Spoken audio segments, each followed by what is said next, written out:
Good evening and welcome back to the Al-Anon International Convention of Aarhus 2017. My name is Jason, I'm an alcoholic. Thank you for that warm welcome from the few of you guys. I appreciate it. I wish I'd be back. Anyway, thank you for sticking out for the last event of the evening. Caroline will for the first time be coming out and sharing her experience striking hope, how she got sober, and the Dallas way, and I can't wait to hear it. So please help me welcome.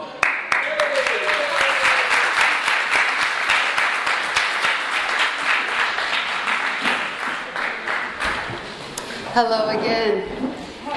My name is Caroline. I'm a very grateful recovered alcoholic. Hello. Let me first say thank you so much for letting me be part of this. It is the greatest honor. It is the greatest honor to have AA brought into your life, and then to get to be a messenger with such good news. What a privilege. And to get to come all the way from Texas to be a messenger and bear witness to such good news. To people who have been diagnosed with such bad news. Alcoholism is the worst. It's so bad. It's so painful. It's so lonely. It's such a secret torture. We talked about this before. It was one thing to see me on the outside. But if you had any way to hear what was going on inside, you would just put me down. It's seemingly hopeless. Because with alcoholism, I'm the monster and the victim in one head. I can't stop myself from killing myself. And when I wake up the next day, I have a conscience. I'm not a sociopath. I care that I burned your house down. I care. I want so badly to manage well. It would be one thing if I didn't care. The problem is I do care at all the damage that I'm causing. And I can't stop myself from doing it again in 2 hours. Thank you. Talk.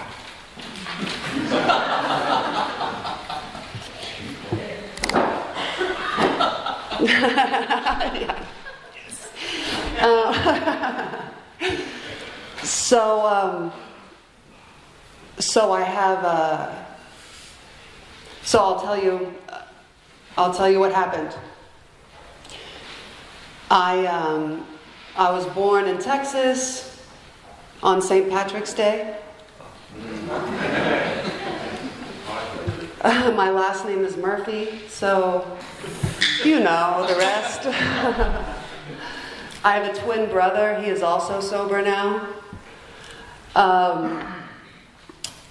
I don't remember my first drink. I do, though, remember being surprised that we weren't doing it again the next day. I couldn't understand why you only drank on the weekends. It didn't make sense. It was so fun. Shouldn't we have another go now? Well, I couldn't fathom that. I thought my experience with alcohol is I thought it was a gift from God. I really thought that it was something that God gave me to cope with being me. And and that's true. And I felt very grateful. And I felt very ashamed when I started abusing that gift. I felt like I was letting God down. I was terrified that one day someone would take away my privilege. I was terrified that one day someone would say, "No, you are not allowed to drink anymore." And so I drank to prove that I could drink. To myself even. My mother, who a lot of you know, is huge in AA. But before that, wasn't. And this is the truth. I think I only saw her drunk one time in my whole life. And the rest of the time she was sober, but she was miserable. I loved the day she finally drank. She didn't, to be clear for some of you who are not familiar with the program and not familiar with the illness, not drinking is very painful. So, for an alcoholic. So, alcoholics who don't drink can be very unhappy. That is one path. And she went into the rooms to meetings of Alcoholics Anonymous, but no one had showed her the steps or taught her about the higher power that the speaker just spoke of. No one taught her the solution. They just made her feel guilty about drinking, thinking that if she felt guilty enough, she wouldn't do it anymore. So she lived in, I guess, guilt for 10 years. And seeing her unhappy and knowing that it was because she had to be sober created in me a fear that you would not believe of sobriety. Sobriety was the worst case scenario. I remember going to treatment centers and they'd bring in speakers from the prisons and the hospitals, and they'd say, if you don't stop drinking, you're going to end up like me. And all I could think was, no, nothing's worse than ending up sober. I'd rather be drunk in prison than sober in my own house. And that's just the truth. And that was my deep, dark secret that I didn't think anyone else on the planet understood. So I practiced drinking. I practiced my hardest. I tried very hard to drink right and to drink well and to always put on a happy face. And if I got angry, get out and don't do anything that is going to make someone think I have a problem. I went to my first treatment center when I was 15, and I didn't get sober until I was 27. So for 12 years, I knew better, but I couldn't do better. For 12 years, I tried my hardest not to end up back at the treatment center. Oh, it was so hard. So my favorite drinking was by myself, with no one watching and counting. And that was that. And I remember, like I said before, I had a very lovely life.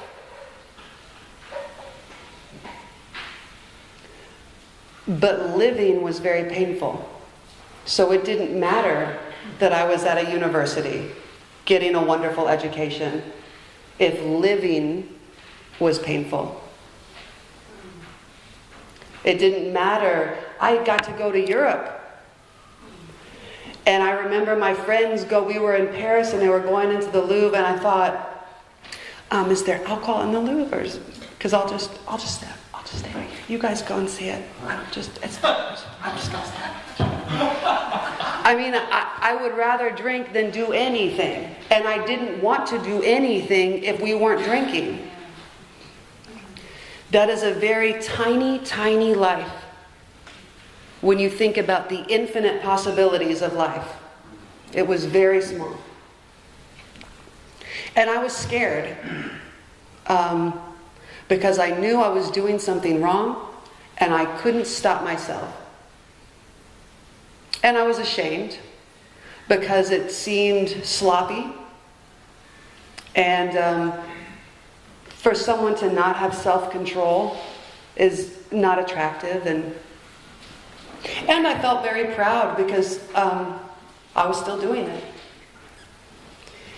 And then so I moved to New York, and what happened for me was I met someone and that I had a crush on. I was attracted to. And this is funny. So it was a woman, and she said, I met her in a bar, and I've got 6 drinks, and she doesn't have any. And she says, "Do I know you?" And I said, "I don't think so." And she said, "Are you a friend of Bill?"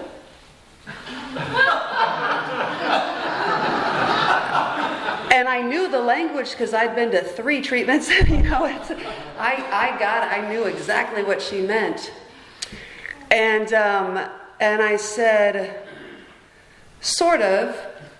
Because I thought, in 1 second I thought, what I'll do is I'll pretend to be in AA, then I'll go to meetings and see her there, and we'll form this relationship. Now, I don't know when I'll drink, probably before and after the meeting. I'll have to get some breath mints. I had this whole thing planned out in my head.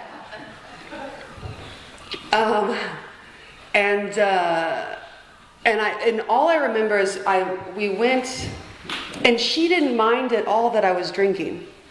I was a little annoyed that she wasn't. But she didn't.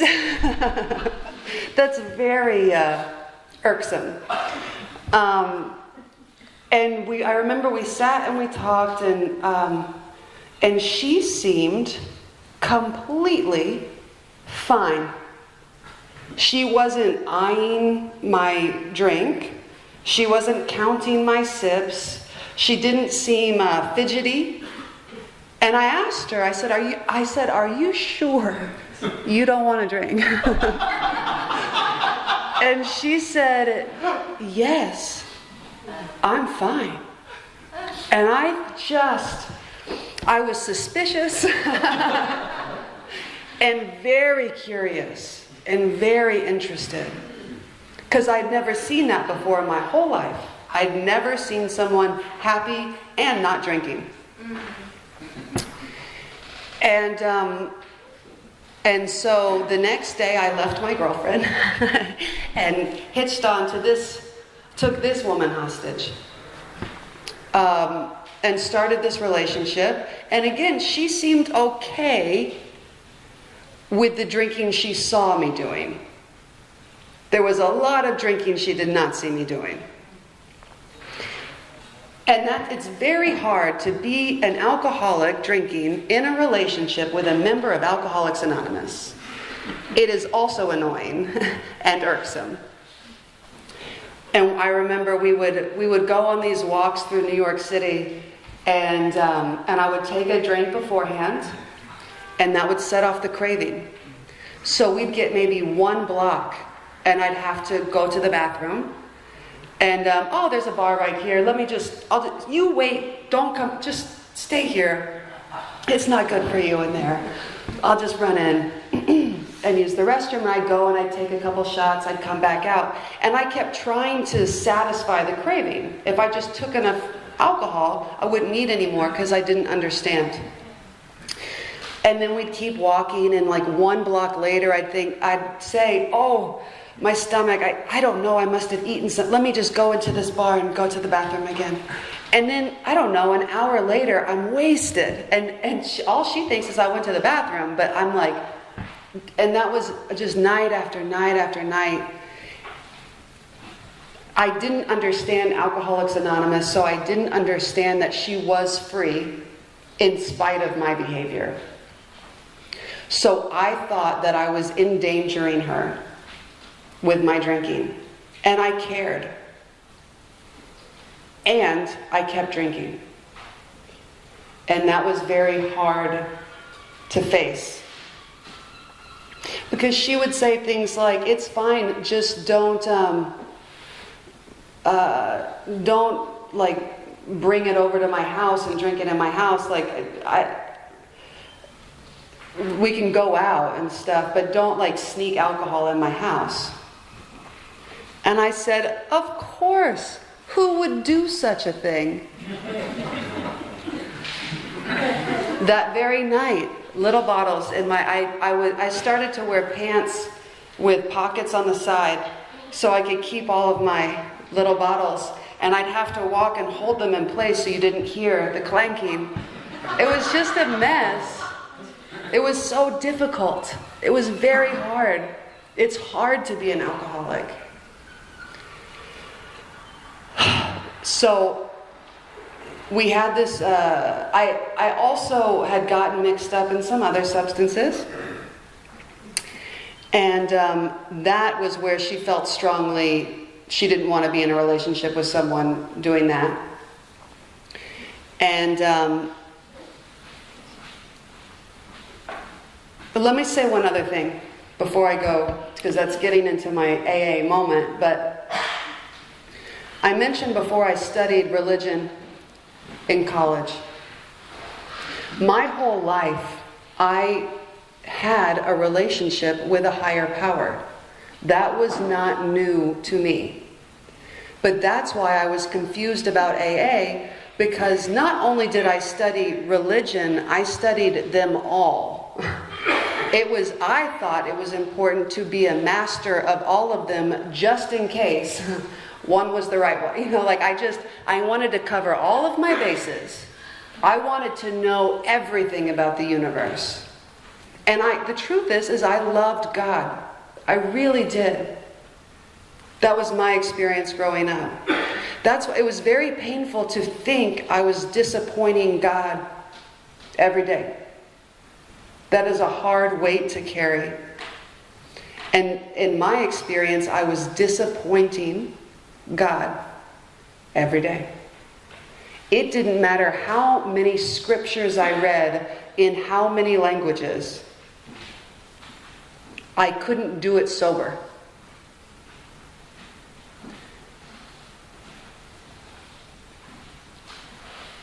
Understanding God did not solve my problem. Memorizing scriptures and prayers did not solve my problem. I didn't realize that for all the memorizing and learning and understanding and many, many hours of preaching, because believe me, I would get drunk and I would tell you everything you needed to know about how to get to God. Preaching and judging and all of these things. I still had no idea how to access God. Okay, set that there. So, I'm doing this other substance. My girlfriend, who I now live with, gives me an ultimatum and says that I either have to stop doing that substance or it's over. So I go to a 12-step meeting for that substance. And she says, and we're talking about it, and I'm like pulling out a drink. And she says, "Oh, I don't think you're supposed to drink in that fellowship." And I said, "Why? It doesn't say anything about alcohol in that fellowship." And she said, "Okay, well, you can try it." She was very aware of how it was going to go. She said, "I don't think you'll be able to get a sponsor who can take you through the steps if you're still drinking." And I said, "Well, that's discrimination. That's not fair or right. That's a little judgmental, don't you think?" And closed-minded. And she said, "Well, maybe there is someone who will take you through this. Try it. See, do what you need to do." So I was going to my meetings, and then I would go to the bar to celebrate my sobriety. And one day, I went to my meeting, I went to the bar, and I remember very clearly, it was Jameson's bar. I ordered a Jameson. I felt very romantic. And I took a sip of it, and I thought, ugh, As it turns out, I don't like Jameson. Let me just finish it real quick. And I heard that thought, and I thought, well, that's kind of, I'd been having that thought for a long time. I just hadn't heard it yet. It was just I just noticed that was kind of a weird thought. Clearly I didn't like it, so the solution was drink it fast. And then I left, and I thought, look at me, one drink. Who should I call? Who can I tell? And so I went over to her apartment that we were sharing, and she was on the phone with her sponsor, and I thought, I think they're having an affair. She's always on the phone with her sponsor. What? And I got very angry and stormed out. And I thought, she probably thinks I'm going to go drink. I am, but I don't have to.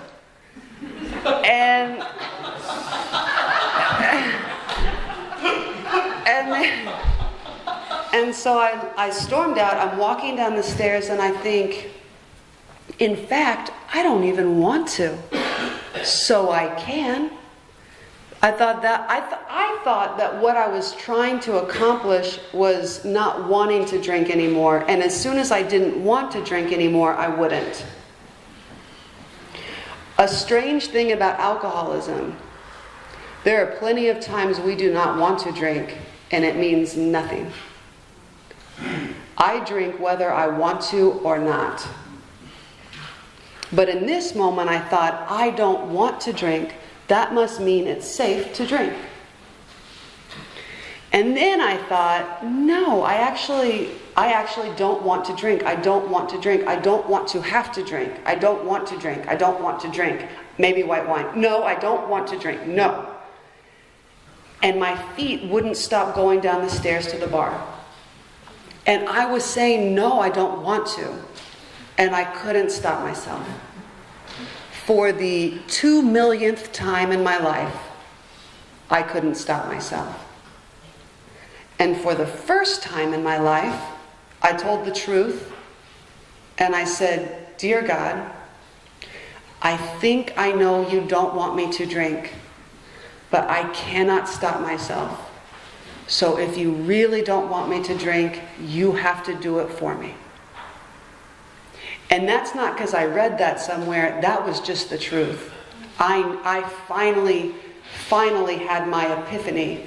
The epiphany is not, never again. We have that epiphany every day. The epiphany is, oh my God, I have no say. And so I said, God, if you don't want me to drink, you have to do it for me. And then I just kept going down the stairs to the bar to see what God was going to do with that. And I was very nervous. And it's that half of me hoped this way and half of me hoped that way. But I didn't know how to do anything but go to the bar. So I go to the bar. I get to the bar. And this is the bar on the corner. This is my apartment. This is the bar. It's very close. I get to the bar and I pull on the door, and the door won't open. Now, I panicked. I was like, no. I mean, it wasn't, oh, thank you, Jesus. It was like, I was panicked. And I looked inside, and it wasn't closed. People were in there drinking. And it just didn't open. And I thought, what? It's so uncomfortable. It is so, it's beyond, that's not even the right word. It's torture to want to drink and not be able to. It's torture. So I walked to the corner and I just threw a tantrum. I looked like a crazy person. And I said, God, what do you want me to do with these feelings? Like, what do I do? And I don't remember what happened much after that, but soon I went home. And I woke up the next morning, and I couldn't believe I had been stopped. That something outside of me had been able to stop me. Nothing had ever been able to stop me before, even God. Even when I prayed to God, I knew how to ask in this way and maybe cry a little, get very angry. I knew how to work God. That was my experience. I thought I knew how to work God. I had never been worked by God. It wasn't that the door wouldn't open. That wasn't the miracle. Because I don't want to live a life where all I want is to get into bars that are locked. That's not a happy, free life. I was shocked because I knew that I went to that bar every day and I knew one of the doors opened and the other one didn't. I knew that when there's two doors, there's always one that's locked and the other that opens. And somehow it didn't even occur to me to use, in my mind, for 10 minutes, just for 10 minutes, my eyes only saw the door that was locked. So the miracle wasn't that God locked the door. The miracle was that God messed with my head. That had never happened before, that I knew of. We talk a lot about, we use the phrase higher power. I believed in God, but I did not acknowledge that it was a higher power, meaning it's bigger than me. As it turned out, I spent my whole life thinking I was the highest power, and that God was around to do my bidding.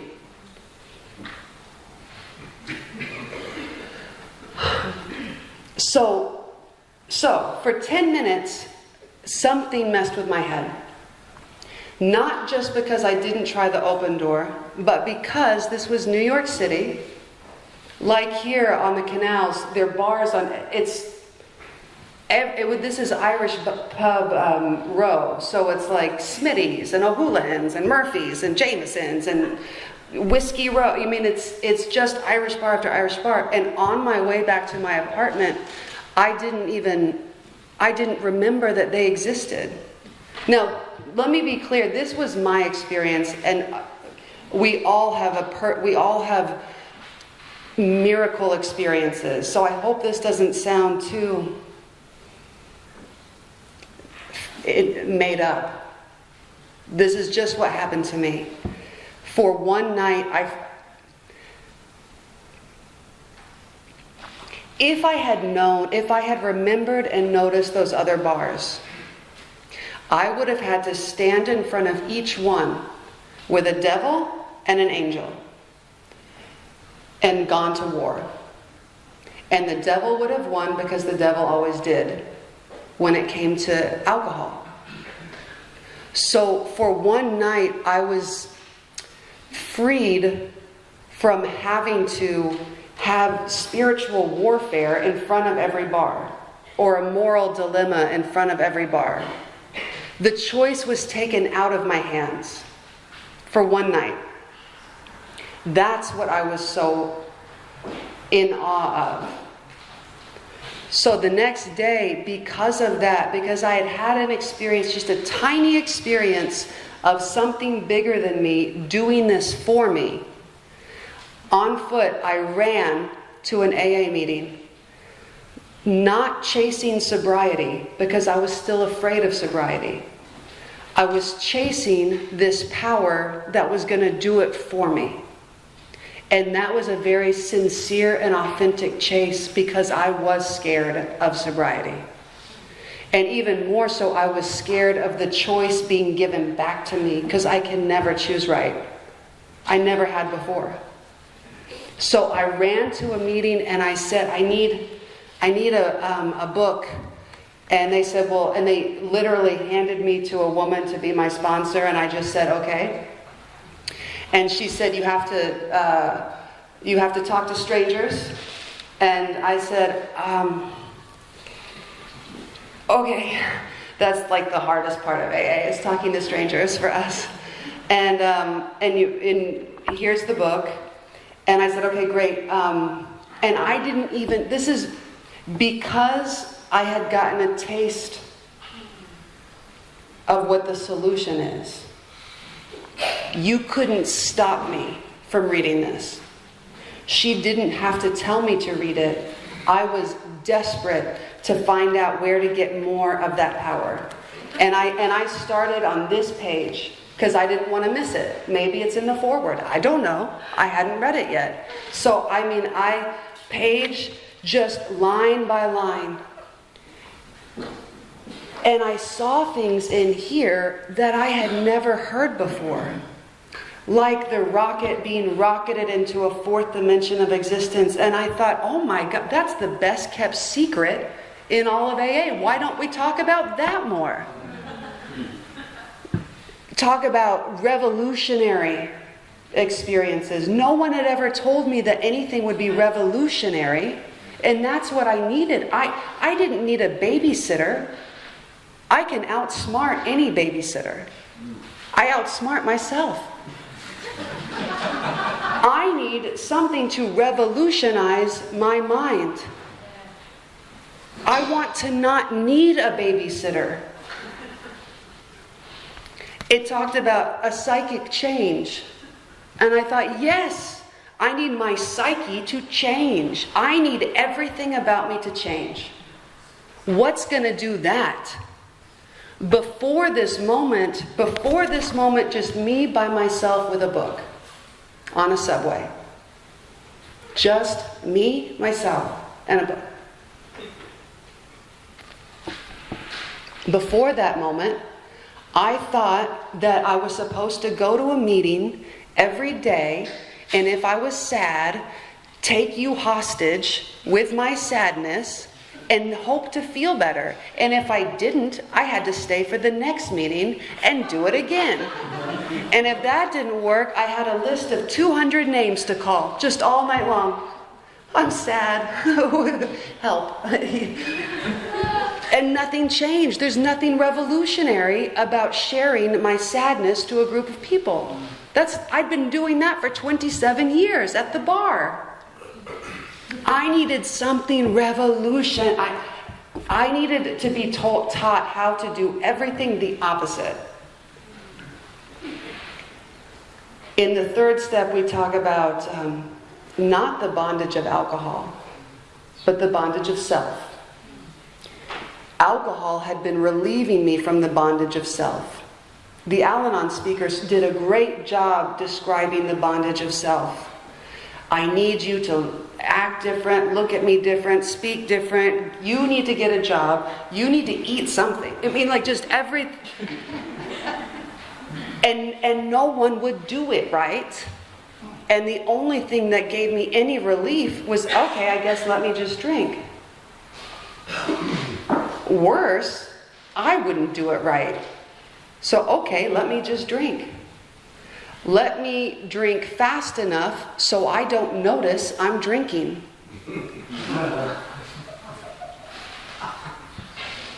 That bondage of self was crippling, and for 27 years I didn't even know I was in it.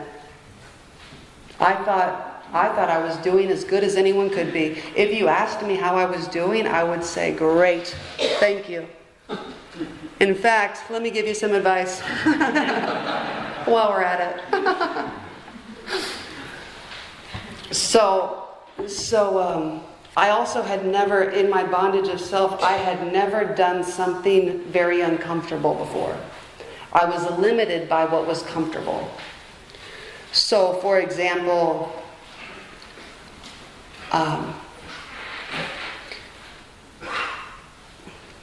this is an example.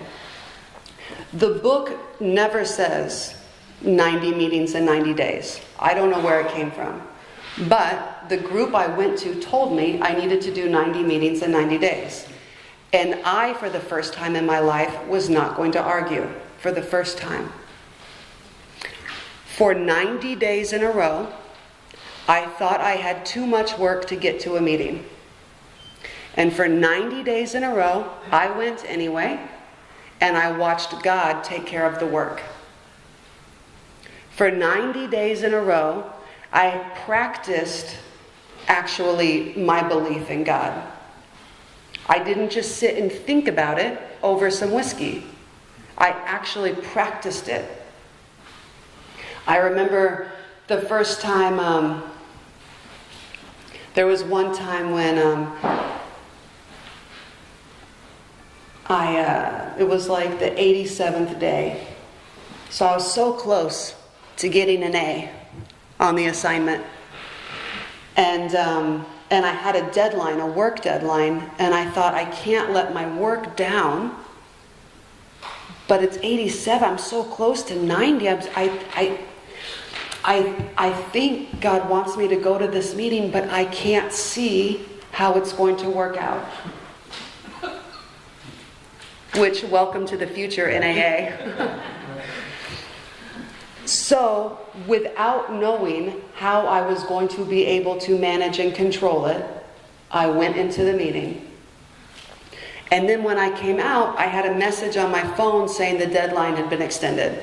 You mean little things like that, just little things like that over and over and over and over, to where now my belief in God is becoming an experience of God.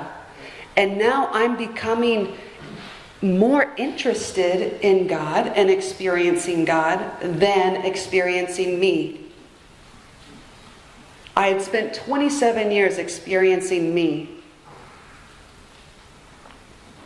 And now I was experiencing infinite, powerful, loving God. That is everything or nothing. And as it turns out, it was everything. And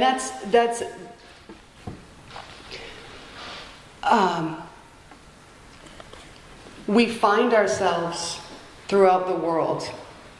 You know, we have a tradition where every meeting is allowed to do it how it wants to do it. I found myself in some meetings that didn't necessarily do it the way it's described. But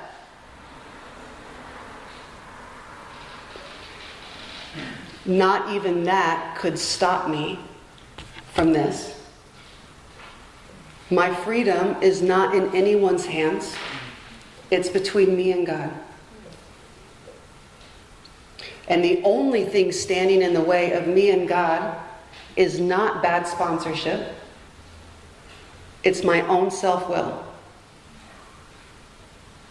And I have it in me to practice by doing the steps, getting free from the bondage of my own self-will, so that I may experience this power. Now, to be clear, I've always had a sponsor, and the sponsor took me through the steps.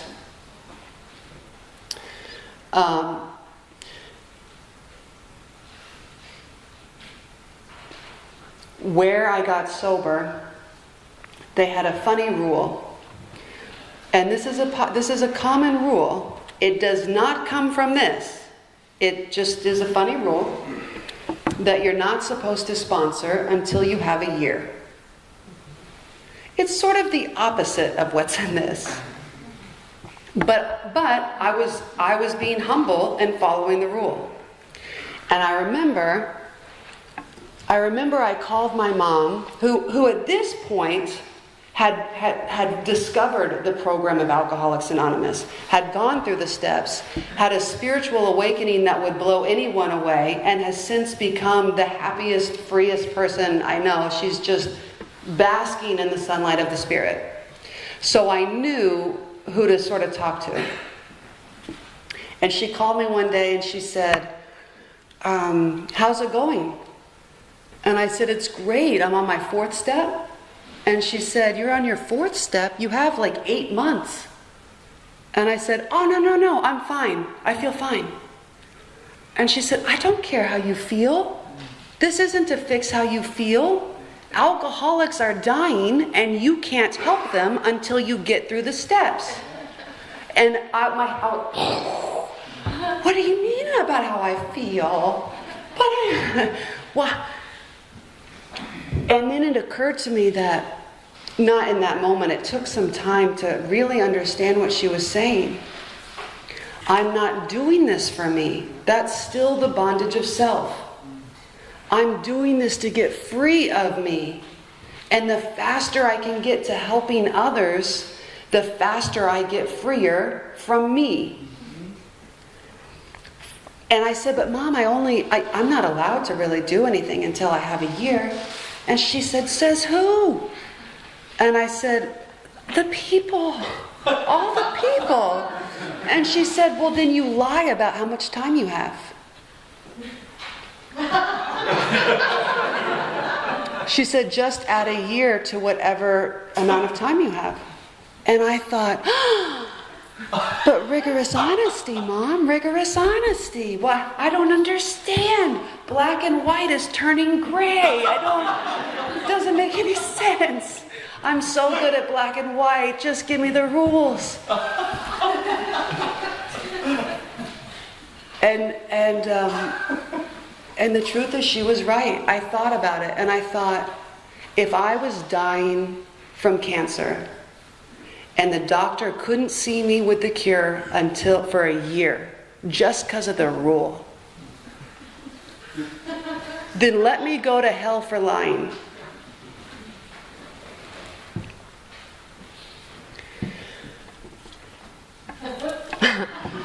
So then the last thing I want to share about, one day, I have a friend in AA from Algeria, and he has a very thick accent. And I, like the Al-Anon, just say, if I don't understand you, I just say, okay, yes. And so he called me and he asked me something, and I had no idea what he was saying, but I said, okay, yes. And then I got a call from a sponsee, and she said, Caroline, I just heard that you're taking over all the commitments of New York. All the hospitals and institutions you're in charge of. And I thought, where'd you hear that? And she said, from Vinny. He said you agreed. And I thought, oh my gosh, I was like, what does that mean exactly? What do I have to do? And she was like, oh, you just have to make sure that there are meetings in all of the hospitals and institutions in all of New York. And I thought, oh my gosh, what am I going to do? Especially because all of my friends had less than a year and weren't allowed to go give meetings. A great blessing was that I had lost my job, so I wasn't working. And I couldn't find people to go and carry this message to these hospitals. So I did.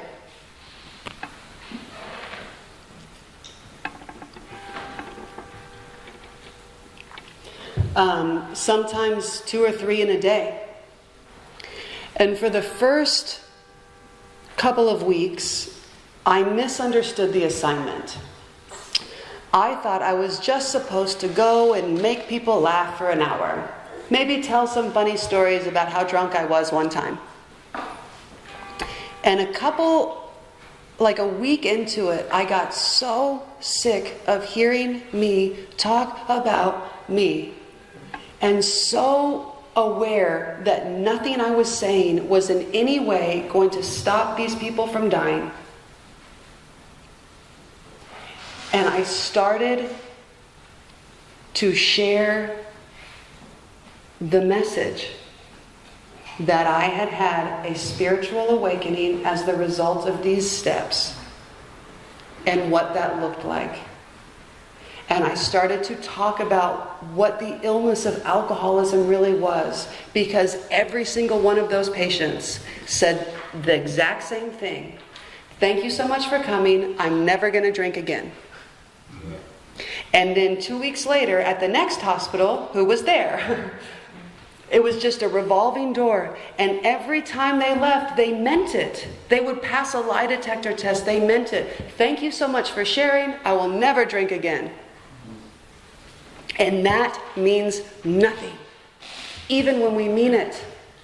Because we are not desireless. We're powerless. So then I started to talk about powerlessness. And this was just being present in the room, forgetting me, and being more interested in helping them than in them liking me. Which was a first. I would always rather you like me than anything else. For the first time, I didn't care. For the first time, I was only interested in helping. I remember it storming outside, and I didn't, in New York we don't have cars, and I didn't have a job, so I didn't have any money. So I was going to all these places on foot, far distances, and it was storming. And my girlfriend said, you can't go. It's like a really bad storm. And I thought, oh, maybe she's right. And then I thought, but if I don't go, they might not get to hear this.